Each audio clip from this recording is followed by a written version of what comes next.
ఏంటి సార్ ఆయన జై హో జగన్ అంటే వీళ్ళు బాబోయ్ జగన్ అంటారు. మొదలైందా? బూడిద పార్టీకి అంతకుమించే వస్తుందిలేండి. ఇది ఎన్నికల హీట్ ఎప్పుడు ఆంధ్రప్రదేశ్ లో అభివృద్ధి వీటన్నిటికంటే కూడా ఆరోపణలు, ప్రత్యారోపణలు, లేదా న్యాయ పోరాటాలు, ప్రజా పోరాటాలు అన్ని కూడా జరిగిపోతా ఉన్నాయి. లాస్ట్ అయితే స్పీడ్ పెంచినట్టుగా ఉన్నారు జగన్ గారు అయితే కొంత. ఎందుకంటే నేను ఒకటి చెప్తాను సార్, జూలై 15వ తారీఖు అంటే ఖచ్చితంగా ఈ 4 రోజుల క్రితం నేను భీమవరం ఆక్వా రైతుల సభకి వెళ్ళారు. ఆ తర్వాత జూలై 30వ తారీఖు సీదిరి అప్పలరాజు గారు పరామర్శించడానికి శ్రీకాకుళం వెళ్ళారు. ఆగస్టు 5వ తారీఖున దేవరపల్లి వెళ్ళారు, పొగాకు రైతులకు సంబంధించి గోపాలపురం. తర్వాత నిన్న వచ్చేసి కర్నూలు వెళ్ళారు. సో 2 అంటే నేను పరామర్శ యాత్రలు, జైలు యాత్రలు అంటున్నారు తెలుగుదేశం వాళ్ళు, పరామర్శ యాత్రలు 2 చేశారు. 2 ప్రజా సమస్యలకు సంబంధించి అంటే రైతుల సమస్యలకు సంబంధించి వెళ్ళారు. ఏదైతే ప్రభుత్వం రైతుల్ని నిర్లక్ష్యం చేస్తా ఉందో, పొగాకు కావచ్చు, ఆక్వా రైతుల్ని, దాని మీద ఎండగట్టే ప్రయత్నం చేశారు. అదేవిధంగా ఇంకోటి కూడా చెప్పాలి, ఇప్పుడు 4 రోజుల పాటు 4 యాత్రలు చేశారు ఆయన. సో 2 రైతుల కోసం, 2 వాళ్ళ నాయకుల కోసం చేశారు, దీనిలో ఉన్న వాళ్ళకి పరామర్శించడానికి. 3వది ఆగస్టు 1వ తారీఖు నుంచి 10వ తారీఖు దాకా డిఎస్సి మీద ఆయన ఒక కార్యాచరణ ఇచ్చారు. దాని ప్రకారం రోజు రాష్ట్ర వ్యాప్తంగా ఏ విధంగా జరుగుతా ఉన్నాయి దానికి సంబంధించి కౌంటర్ ర్యాలీలు కూడా ప్రభుత్వం తరపు నుంచి, అంటే ప్రభుత్వం తరపు నుంచి అంటే కూడా కూటమి అంటే కూడా తెలుగుదేశం పార్టీ కౌంటర్ అటాక్ ప్రారంభించిన పరిస్థితి కూడా చూడాలి ఇక్కడ. అంటే అక్కడ కర్నూలులో కావచ్చు, ఇవాళ తిరుపతిలో కావచ్చు, ఇట్లాగా డిఎస్సి అభ్యర్థుల చేత. సో ఇవన్నీ చూస్తూ ఉంటే ఏంటంటే రాష్ట్ర వ్యాప్తంగా ముందు అభివృద్ధి పనుల కంటే కూడా వీటి మీద చర్చ ఎక్కువ జరుగుతూ ఉంది, కౌంటర్ అటాక్. సో 2వది ఏంటంటే మళ్ళీ జగన్మోహన్ రెడ్డి గారికి సంబంధించి కోర్టులో కొంత ఎదురు దెబ్బ తగులుతా ఉన్న పరిస్థితి. ఇవాళ ఆళ్ళ రామకృష్ణారెడ్డి గారిది కావచ్చు, డిఎస్సి మీద వేసిన పిటిషన్స్ 2 కూడా అదే సిబిఐ దర్యాప్తు కోసం ఏదైతే వీళ్ళు వెళ్ళారో పర్వతరెడ్డి చంద్రశేఖర్ రెడ్డి గారు, ఇవి కూడా తిరస్కరించింది. సో మరి అక్కడ లీగల్ టీమ్ పరిస్థితి కూడా ఆయన ఆలోచించుకోవాలి. 2వది ఇంకా అమరావతికి సంబంధించి మనం నిన్న సీడ్ యాక్సెస్ రోడ్డు కావచ్చు, అదేవిధంగా ఎమ్మెల్యే క్వార్టర్స్, వీటికి సంబంధించి అంటే ఎక్కడ కూడా ఇన్వైట్ చేసే పరిస్థితులు లేవు. ఇప్పుడు అమరావతికి సంబంధించి క్వార్టర్స్ కానీ లేకపోతే సీడ్ యాక్సెస్ రోడ్డు కానీ అందుబాటులోకి వచ్చింది. దాని మీద కూడా వైఎస్ఆర్సీపీ అంటే నేను అనేది అవినీతి జరిగితే ఎండగట్టచ్చు, కానీ పేర్ని నాని గారు ఈరోజు చేసిన వ్యాఖ్యలు చూస్తే కొంత అభ్యంతరకరంగా ఉన్నాయి. మరి పేర్ని నాని గారు గతంలో ఆయన ఉమ్మడి ఆంధ్రప్రదేశ్ లో కూడా శాసనసభ్యులుగా ఉన్నారు, అక్కడ కూడా ఎమ్మెల్యే క్వార్టర్స్ ఉంటాయి హైదరాబాద్ లో కూడా. ఆయన ఏమంటారంటే ఎమ్మెల్యే క్వార్టర్స్ ఇస్తే వాటిని ఎమ్మెల్యేలు ఎవరు వాడరు, వాళ్ళ గన్మెన్లు వాడుకుంటారు, లేదంటే అసాంఘిక కార్యకలాపాలు జరుగుతాయి అనేది ఆయన ఒక కామెంట్ చేశారు. మరి ఆయన యథాలాపంగా అన్నారా, ఎట్లా అన్నారా? ఎందుకంటే కొత్తగా ఆంధ్రప్రదేశ్కి సంబంధించి 175 మంది ఎమ్మెల్యేలకి క్వార్టర్స్ కట్టారు. సో వాళ్ళ కేటాయింపులు జరుగుతూ ఉన్నాయి, వాళ్ళు వెళ్ళబోతా ఉన్నారు ఇళ్లలోకి. ఇట్లాంటి సందర్భంలో అలాంటి వ్యాఖ్యలు ఎలా చేస్తారనేది కూడా కొంత అభ్యంతరకరంగా చర్చ జరుగుతూ ఉంది. ఓకే. సో ఎమ్మెల్యే క్వార్టర్స్ లో అసాంఘిక కార్యక్రమాలు ఇంతవరకు కేటాయింపులే జరగలేదు కదా. రైట్. సో ఇవన్నీ అంటే మీరు ఓపెనింగ్ రిమార్క్స్ అన్నట్టు ఏంటంటే కౌంటర్ అటాక్ 2 జరిగిపోతా ఉన్నాయి. అంటే జగన్మోహన్ రెడ్డి గారు కొంత ఆలోచన సార్ ఏదో అడుగుతున్నారు. ఓకే, చెప్పండి. ఇప్పుడు జగన్మోహన్ రెడ్డి గారు ఆలోచించాల్సింది ఏంటంటే ప్రజా సమస్యల మీద ఆయన ఎంతైతే వేగంగా అడుగులు వేస్తా ఉన్నారో, సరే వాళ్ళు డిఎస్సిలో వాళ్ళు న్యాయస్థానంలో నిరూపించలేకపోయినా ప్రజా పోరాటం ద్వారా ధర్మేంద్ర ప్రధాన్ రాజీనామా నేపథ్యంలో లోకేష్ గారు రాజీనామా కోరుతా ఉన్నారు. కానీ ఎక్కడా కూడా ఇక్కడ డిఎస్సి అభ్యర్థుల నుంచి కొంత ప్రతిఘటన ఎదురవుతున్న పరిస్థితి కూడా ఇక్కడ చూడాలి. సో అది వైఎస్ఆర్సీపీ రివ్యూ చేసుకుంటుందో లేదో, ఎందుకంటే మన టీవీ డిబేట్ లో కావచ్చు లేకపోతే ప్రజల దగ్గరికి వెళ్తున్నప్పుడు కావచ్చు ఆధారాలన్నీ చెప్తా ఉన్నారు. కానీ వేరే కోర్టు దగ్గరికి వెళ్ళేటప్పుడు చేతులు ఎత్తేస్తున్నారు. మరి వీళ్ళ తరఫున ఎవరు డిఎస్సి అభ్యర్థులు రావట్లేదు. సో 2వది ఒక సెకండ్ సార్, చెప్పండి. 2వది ఏంటంటే సార్, ఇప్పుడు జగన్మోహన్ రెడ్డి గారు లేకపోతే బాలకోటయ్య గారు చెప్పిన దాన్ని కూడా చెప్తా నేను సార్. ఇప్పుడు ప్రజలు వస్తున్నారు, తరలిస్తున్నారు అంటాం కూడా సరైన విధానం కాదు సార్. ఇప్పుడు నరేంద్ర మోడీ గారు వచ్చినప్పుడు 3 లక్షల మంది వచ్చారు, స్వచ్ఛందంగా వచ్చేసారంటారా?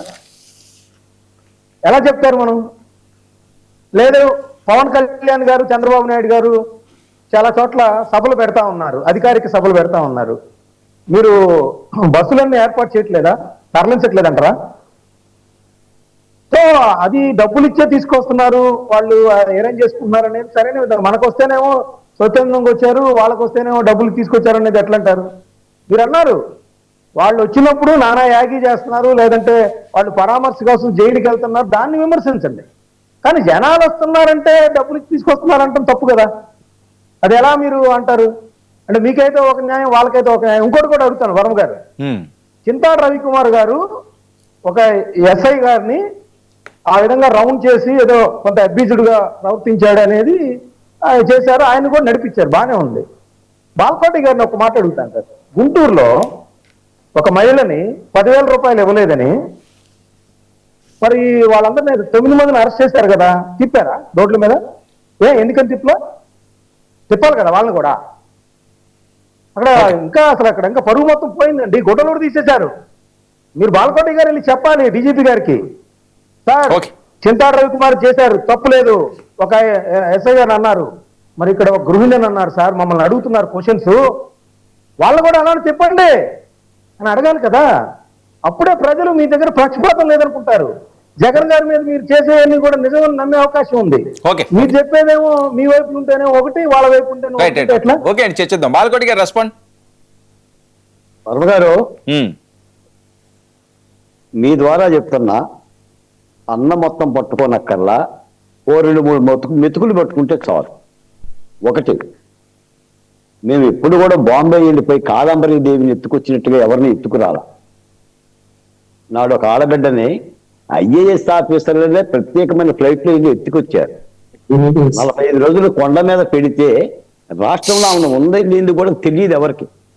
ఆమె తల్లిని అరెస్ట్ చేశారు, తండ్రిని అరెస్ట్ చేశారు. సార్ వర్మ గారు, కాదంబరి అనే నటికి శానిటరీ ప్యాడ్స్ ఇవ్వాలి ఆ ప్రభుత్వం. ఒక ఎస్ఐ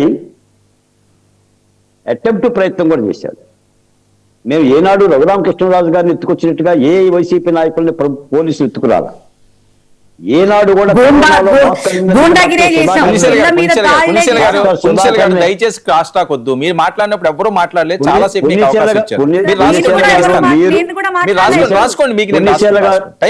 గారు మీరు మాట్లాడితే అంతగా రెట్టించి మాట్లాడగలను నేను. మేమే నోరు లేని వాళ్ళమేం కాదు, మాట్లాడటం తెలియని వాళ్ళమేం కాదు. వద్దులేండి అనవసరం. మీరు ఎండమావుల శీర్షిక చెప్తే, కార్తీక దీపం శీర్షిక చెప్తే విన్నాం మేము. మీరు రాసుకోండి. అసలు వర్మ గారి ప్రశ్నకు సమాధానం చెప్పండి. వర్మ గారి ప్రశ్నకు సమాధానం చెప్పండి.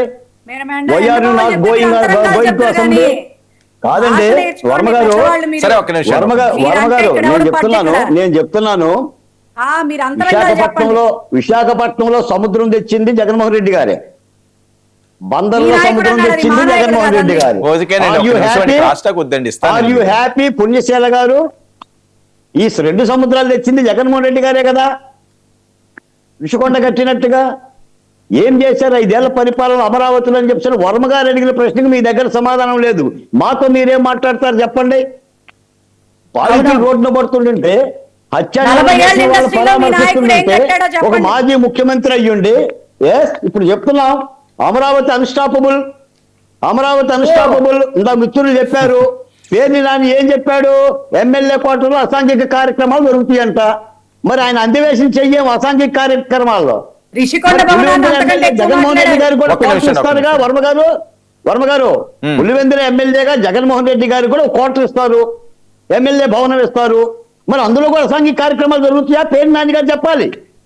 డ్రైవర్లు, వాచ్మెన్లు ఉండటానికి పనికొస్తాయనని ఇంత పగదాల్చి మీరు అమరావతి మీద అమరావతి నెత్తిన కాలు పెట్టినందుకే కదా 1 వేలతో పెకిలించబడింది. ఇంకో మాట కూడా చెప్తున్నా, జగన్మోహన్ రెడ్డి గారు రావాలి జగన్, కావాలి Jagan, once upon a time. అది 19 బిఫోర్. ఇంకా మీరు నిద్ర లెగవాలి. 24లో పోవాలి జగన్ అన్నారు, రావద్దు జగన్ అన్నారు, కాబట్టి 11 ఇచ్చారు. ఇంకా కళలు కంటే ఎట్టా? జగన్మోహన్ రెడ్డి గారు కూడా చెప్తారు 3 ఏళ్ళు కళ్ళు మూసుకోండి, కళ్ళు మూసుకుంటే 3 ఏళ్ళు గడిచిపోతాయండి. 3 ఏళ్ళు ఏం కర్మ, 30 ఏళ్ళు గడిచిపోతాయి. మూసుకోండి కళ్ళు, నేను రాష్ట్రాన్ని అభివృద్ధి చేసుకుంటూ పోతాం. మీకు వచ్చిన నష్టమే ఉంది. ఈ రోజున అమరావతి ఒక రాజధాని. ఇప్పుడు కాదండి, ప్లాన్ 1 ప్లాన్ B అంట. ఒక రాజధాని గురించి ప్లాన్ 1 ప్లాన్ బి అని మాట్లాడుతున్నారంటే అంటే నాయుడు రౌతుని బట్టి గుర్రం, రౌతుని బట్టి రౌతు ఏమి నేర్పితే గుర్రం అది నేర్చుకుంటుంది. కుటుంబ యజమాని బట్టి కుటుంబం ఉంటుంది. జగన్మోహన్ రెడ్డి గారి వైఖరి అది. ఆయన బాబాయికే న్యాయం చేయలేదండి సార్, ఆయన బాబాయికే న్యాయం చేయలేదు. రాష్ట్రానికి ఏం న్యాయం చేస్తారు చెప్పండి, చెప్పండి మీరు చెప్పండి. వాళ్ళ చెల్లి గారికో తల్లి గారికో సునీతారెడ్డి గారికో న్యాయం చేస్తే నేను అడుగుతున్నానండి మీ ద్వారా వైసీపీ నాయకురాలని, వేర్ ఈజ్ విజయసాయి రెడ్డి గారు మీ కుడి భుజం ఎందుకు పోయాడు ఆలోచించండి, ఆలోచించండి సార్. నేను మీ పార్టీలో వెళ్ళిపోయిన వాళ్ళ లిస్టు చెప్తే బాగోదు కానీ మీరు సబ్జెక్ట్ నేను కుడి భుజం గురించి మాట్లాడుతున్నానండి. అసలు 16 నెలలు జగన్మోహన్ రెడ్డి గారితో జైల్లో ఉన్న వ్యక్తి, 16 నెలలంటే మీరు నిన్న మొన్న వైసీపీలో వచ్చారు అధికార ప్రతినిధిగా, మీరు చేసింది చెప్పండి. ఏమండి రాజధాని ప్లాన్ 1 ప్లాన్ బి అని మాట్లాడతారా?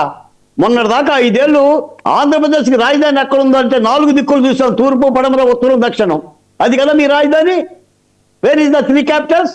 అది మనిషి పక్కన పెట్టారు. ఇప్పుడు మావిగాని అంటారు. నిన్న మొన్న ఒక మహిళా నాయకురాలు మాట్లాడుతుంది, బందర్లో అంట రోడ్డు గోల్డ్ వ్యాపారం ఉందంట. బందర్లో రోడ్డు గోల్డ్ వ్యాపారం ఉంది, బెజవాడలో బస్ స్టాండ్ ఉంది, రైల్వే స్టేషన్ ఉంది, గుంటూరులో ఈ ఇడ్లీ కొట్టు ఉంది, డాబా హోటల్ ఉంది. ఇంకేం కావాలి రాజధానికి?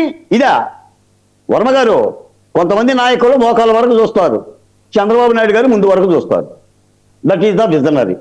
ఈ రోజున అమరావతి ఆ పార్టీ కోసమో ఈ పార్టీ కోసమో కాదు, రాష్ట్ర ప్రజల కోసం, అది పార్టీల కోసం. చంద్రబాబు నాయుడు గారు అభివృద్ధి చేయాలి, రేపు మరొక ప్రభుత్వం అభివృద్ధి చేయాలి, మరొక ప్రభుత్వం అభివృద్ధి చేయాలి. అభివృద్ధిని అభివృద్ధిగానే చూడాలి తప్ప రాజకీయ కోణంలో చూడకూడదు. కాబట్టి జగన్మోహన్ రెడ్డి గారు చెయ్యటానికి ఏమీ లేదు కాబట్టి పరామర్శ యాత్ర పోతున్నాడు, చాలా రాద్ధాంతం చేస్తున్నాడు. పోలీసులు కూడా చాలా తలనొప్పి వ్యవహారంగా ఉంది. ఆయన మాటలు కానీ ఆయన యాత్రలు కానీ చాలా ప్రమాదకరమైన పరిస్థితులు ఉన్నాయి. పోలీసు నిబంధనలు కూడా ధిక్కరించి వెళ్తున్నా కూడా ప్రజాస్వామ్యంలో ఆయనకు హక్కునిస్తున్నారు. ఆయన వెళ్ళవచ్చు, పరామర్శించవచ్చు. పాదయాత్రే కాదు, పొర్రు దండాలు పెట్టినా మాకు వచ్చిన ఇబ్బంది ఏం లేదు, మాకు ఎలాంటి భయమో లేదు. కూటమి ప్రభుత్వం అనుకున్నది చేస్తుంది, చేసి తీరుతుంది. నాడు చెప్పినవన్నీ కూడా నేను ఒక్క మాట చెప్తాను సార్, ప్రతి నెల 1వ తారీఖున కేవలం పెన్షన్లకు 2,750 కోట్ల రూపాయలు కూటమి ప్రభుత్వం ఇస్తుంది సార్. నాడు 1000 రూపాయలు ఇవ్వటానికే అంచెలంచెలుగా పథకం పెట్టినట్టుగా 250 5 ఏళ్ళు 250 రూపాయలు చొప్పున ఇచ్చారు. కానీ ఈ ప్రభుత్వం 2 ఏళ్లలో 60,000 కోట్ల రూపాయలు ఇచ్చింది. అమరావతిలో CRDA భవంతి కట్టింది సార్. సీడ్ యాక్సెస్ రోడ్ అంటే దేహాలు 6.5 లక్షల పింఛన్లు తీసేసి వెన్నుపూసని అలాంటి వెన్నుపూస రహదారి నిర్మించింది, అలాంటి వెన్నుపూస రహదారి నిర్మించింది, ఒక ప్రధానమైన రహదారిని. కాబట్టి కూటమి ప్రభుత్వం అభివృద్ధి కాముకంగానే పనిచేస్తుంది తప్ప అసలు జగన్మోహన్ రెడ్డి గారి గురించి ఆలోచించలేదు సార్. మేము జగన్మోహన్ రెడ్డి గారి గురించి ఎలాంటి ఆలోచిస్తే ఆ నాయకులు ఆలోచించుకోవాలి, ఆ పార్టీ సంబంధించిన శ్రేణులు ఆలోచించుకోవాలి తప్ప ఈ రాష్ట్రాన్ని దశ ఎలా మార్చాలి, విభజిత రాష్ట్రానికి ఎలాంటి న్యాయం చేయాలి, అసలే గాడిలో లేని వ్యవస్థను ఎలా గాడిలో పెట్టాలనేదే కూటమి ప్రభుత్వం యొక్క ఆలోచన, చంద్రబాబు నాయుడు గారి యొక్క ఆలోచన.